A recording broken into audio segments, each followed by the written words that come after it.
अस्सलाम वालेकुम जी। आज मैं एक बुक पढ़ रहा था और उसमें कुछ बहुत ही ज़्यादा इंटरेस्टिंग चीज़ें लिखी हुई थी जिनको आप एज ए जोक और मज़ाहिया भी कंसीडर कर सकते हैं, लेकिन वो बहुत ही ज़्यादा सबक आमोज़ थी। उसमें पहली चीज़ लिखी हुई थी एक माचिस की तीली के बारे में, कि माचिस की तीली का सर तो होता है लेकिन उस सर के अंदर दिमाग नहीं होता, और दिमाग ना होने की वजह से थोड़ी सी रगड़ से वो भड़क उठती है, और उसका अंजाम क्या होता है कि वो जब भड़कती है तो फिर अपनी ही आग में जलकर राख हो जाती है। यही मतलब हाल उस इंसान का होता है जो कि दूसरे लोगों से हसद करता है। वो भी अपने ही अंदर अपनी ही लगाई हुई आग के अंदर जलकर राख हो जाता है, ख़त्म हो जाता है।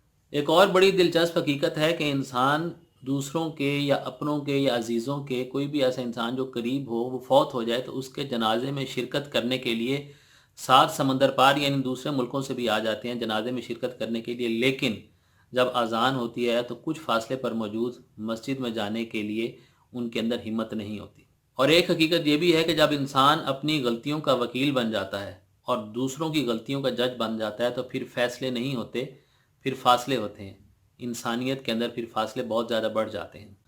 अगर सलाम की बात की जाए तो हमारे दीन में तो मुर्दा लोगों को भी सलाम करने के बारे में कहा गया है, यानी जब आप कब्रिस्तान में दाखिल हों तो मुर्दों को भी सलाम करें। लेकिन हालात यहाँ तक पहुँच चुके हैं कि आजकल ज़िंदा लोगों को भी सलाम करना गवारा नहीं है। हाँ, अगर आप सलाम करते भी हैं तो वहाँ ज़रूर करते हैं जहाँ आपका कोई मतलब हो या जहाँ आपको कोई मकसद हासिल करना हो। उसके अलावा आप सलाम करना गवारा ही नहीं करते।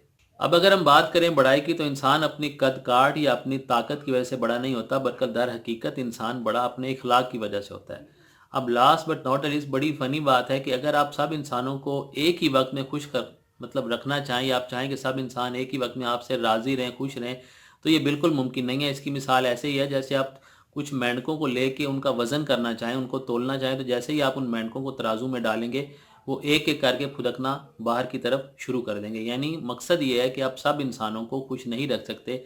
हर इंसान आपसे राज़ी नहीं होता, कुछ आपसे नाराज़ होते हैं, कुछ की लड़ाई रहेगी, कुछ आपसे खुश होंगे। एक वक्त में सबको राज़ी रखना मुमकिन नहीं होता। अपना बहुत सारा ख्याल रखिएगा, दुआओं में याद रखिएगा। अल्लाह हाफ़िज़।